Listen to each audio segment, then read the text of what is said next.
శూన్య మూర్ఖేషు లోకేషు భక్తి లేని రసరాయుడు బిఆర్ నాయుడు వీళ్ళిద్దరూ ముఖ్యంగా లోకేష్ గారు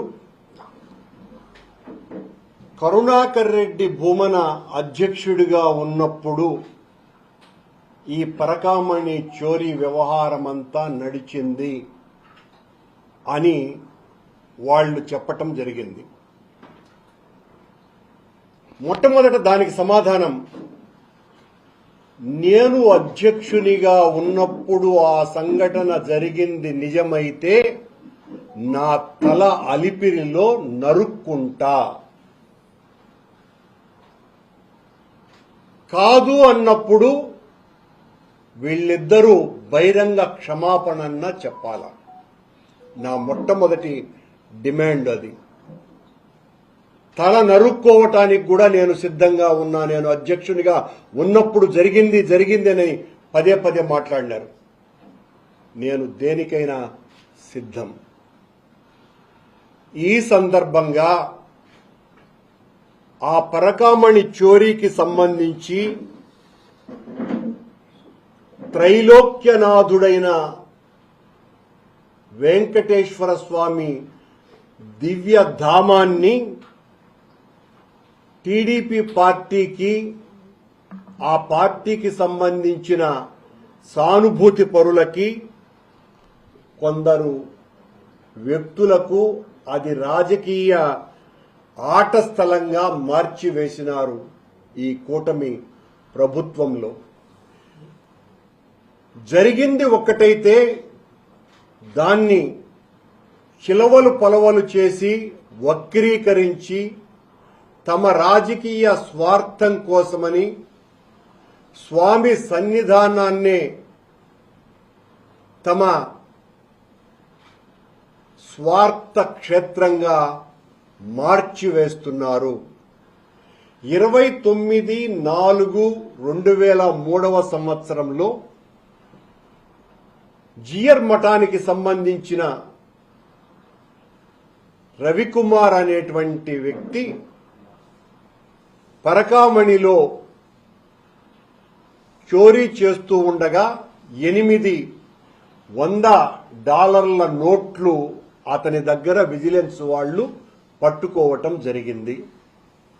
ఆ పట్టుకున్నటువంటి సొమ్ము ఆనాటి ఇండియన్ కరెన్సీ విలువ ప్రకారం 72,000 రూపాయలని తేల్చినారు. మా వాళ్ళు లోతైనటువంటి పరిశీలన చేయటం ద్వారా అతను దాదాపు 20 సంవత్సరాలుగా ఈ రకంగా చేస్తున్నాడన్నటువంటి విషయాన్ని బయట పెట్టిందే వైఎస్ఆర్ పార్టీ నేతృత్వంలో ఉన్నటువంటి మా పాలక మండలి, మా అధికారులు, ఆనాటి అధికారులు 20 సంవత్సరాలుగా చేస్తున్నాడు అని తెలిసినటువంటి విషయం. అంటే 15 సంవత్సరాలు చంద్రబాబు నాయుడు గారే ముఖ్యమంత్రిగా ఉండిన కాలంలో కూడా ఈ రవికుమార్ అనేటువంటి వ్యక్తి ఈ రకంగా చోరీ చేస్తూనే ఉన్నాడు అని. రవికుమార్ ను పట్టుకున్నదే మా వాళ్ళు, అంటే మా ప్రభుత్వంలో అధికారులు. అతని చేత పట్టుకున్న తర్వాత ఆ కుటుంబ సభ్యులు, అతని శ్రీమతి, అతని కుమార్తెలు జరిగినటువంటి ఘోర అపచారానికి, నేరానికి తమ భర్త మీద బాధతో, ఆర్తితో వాళ్ళందరూ కూడా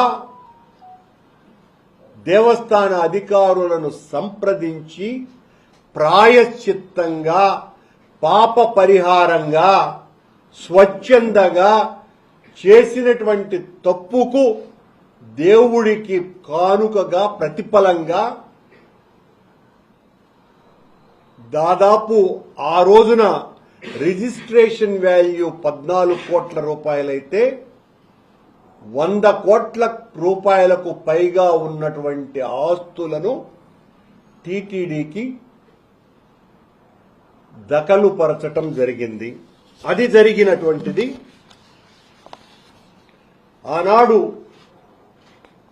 2024వ సంవత్సరం 19/6/2023వ సంవత్సరంలో వాళ్ళు, ఇది బోర్డు రెజల్యూషన్, వాళ్ళు ఇచ్చినారు. ఇట్లా 14 కోట్ల రూపాయల ఆస్తిని బోర్డు తీర్మానం ద్వారా ఆమోదించటం జరిగింది అని ఈ విషయాన్ని స్పష్టంగా తీసుకోవడం. అప్పుడు నేను అధ్యక్షుడిని కాదు. నేను వాస్తవాలను ఈరోజు బయట పెట్టదలుచుకున్నాను ఈ పాత్రికేయ సమావేశం ద్వారా. చంద్రబాబు గారి టైంలో 15 సంవత్సరాలలో ఎన్నిసార్లు అతను ఈ దొంగతనం చేసి ఉంటే అంత కూడబెట్టి ఉంటాడు మీరు కనిపెట్టారా? ఒక్కరోజైనా మీ ప్రభుత్వంలో ఆ దొంగను పట్టుకున్నదా? పట్టుకున్నదే మేమే. కొట్టేయాలనుకున్నటువంటి వాళ్లను దొంగను పట్టుకుంటారా? కొట్టేయాలనుకున్న వాళ్ళు ఎవరైనా? ఏదో నిన్న ఒక వ్యక్తి సీసీ ఫుటేజ్లో అతను దొంగతనం చేస్తున్నట్టుగా ఇవన్నీ కూడా టీటీడీ దగ్గర ఉంటాయి. ఈ రోజున ఆ విజిలెన్స్ వాళ్లను బెదిరించి బ్లాక్మెయిల్ చేస్తూ దాన్ని బయట పెట్టినంత మాత్రాన ఒకటి కాదు, మీరు నిజం చెప్తే చంద్రబాబు టైంలో ఉన్నటువంటివి కూడా బయట పెట్టాలా? అవన్నీ అరైజ్ అయిపోయినాయి, తుడిచేసినారని మళ్ళా అదొక అబద్ధం చెప్పటం. అడుగడుగున దీనికి సంబంధించి చంద్రబాబు గారి ప్రభుత్వం అధికారంలోకి వచ్చిన తరువాత విజిలెన్స్ ఎంక్వైరీ వేసినారు. తిరుపతిలో ఉన్నటువంటి వాళ్లు సరిపోరని రాష్ట్రంలో ఉన్న, అమరావతిలో ఉన్న అనేక మంది విజిలెన్స్ అధికారులంతా కూడా నెలల తరబడి శోధించి దీని మీద నివేదిక కూడా సమర్పించినారు. దమ్ముంటే, ధైర్యం ఉంటే ఆ విజిలెన్స్ నివేదికను బయట పెట్టాలా? ఎందుకు బయట పెట్టాలా? మీరు ఆ రోజున మీకు సంబంధించినటువంటి ఒక శాసన మండలి సభ్యుడే జనవరి నెలలో దీనికి సంబంధించి ప్రశ్న వేస్తే రామనారాయణ రెడ్డి దేవాదాయ శాఖ మంత్రి దానికి సమాధానం ఇచ్చిన తరువాత ఆ నివేదిక ఎందుకు బయటికి రాలేదు? ఈ నివేదికను గురించి ముఖ్యమంత్రి చంద్రబాబు నాయుడు గారికి పూర్తి అవగాహన ఉన్నది. ఉండిగా ఎందుకు బయట పెట్టాలా? బయట పెట్టాలి కదా మీరు. నిన్నేదో ఈనాడు పత్రిక అక్కడంతా దోపిడీ జరిగిపోయినట్టుగా ఎవరో దొంగలు ఎవరు ఛాలెంజ్ చేస్తున్నాం. దమ్ము ధైర్యము ఉంటే వెంకటేశ్వర స్వామి భక్తులంగా వెంకటేశ్వర స్వామి సేవలో తరించినటువంటి వ్యక్తులంగా ఛాలెంజ్ విసురుతున్నా దీన్ని సిబిసిఐడి ద్వారా కాకుండా సిబిఐ చేత విచారణ చేయించండి. అప్పుడు నిజాలు తెలుస్తాయి, ఏది నిజం ఏది అబద్ధమని. మీ ఆరోపణల అబద్ధమా? ఆనాడు టీటీడీ అధికారులు చేసింది నిజమా అన్నటువంటి విషయాలు బయటికి వస్తాయి. మీకు దమ్ముండాలా? ఊరికనే పేపర్ల సమావేశాలలో కూర్చొని మా మీద దాడి చేయటంతో సరిపెట్టుకుంటే ఉపయోగం లేదు.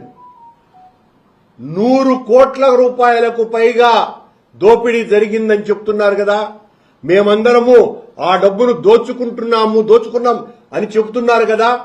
ఈ రవికుమార్ అనేటువంటి వ్యక్తి ఏ ఆస్తులు ఉన్నాయి ఆయనకి అన్నటువంటి విషయం కర్ణాటక, తమిళనాడు, ఆంధ్ర, తెలంగాణ రాష్ట్రాలన్నీ కూడా ఈ విజిలెన్స్ వాళ్ళు అక్కడున్నటువంటి రిజిస్ట్రేషన్ ఆఫీసర్లతో కూడా మాట్లాడే ఆ నివేదికను ఇవ్వటం కూడా జరిగింది.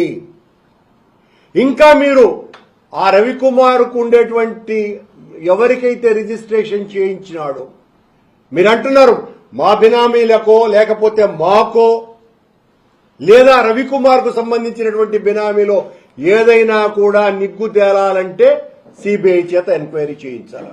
మేము సిద్ధంగా ఉన్నాం. ఒకటికి 10 సార్లు చెప్తున్నా, సిబిఐ చేత ఎంక్వైరీ చేయించాల. ఎప్పుడు తిరుమల తిరుపతి దేవస్థాన చరిత్రలో ఒక దొంగను అధికారులు పట్టుకున్న తరువాత అతను స్వచ్ఛందంగా చేసిన తప్పుకు పరిహారంగా ప్రాయశ్చిత్తంగా ఈ రకంగా తన ఆస్తులు రాయించినటువంటి సంఘటన ఒక్కటన్నా ఉందా? అది మా ప్రభుత్వంలో మేము చేసినటువంటి ఒక గొప్పతనం, ఒక మంచి పని.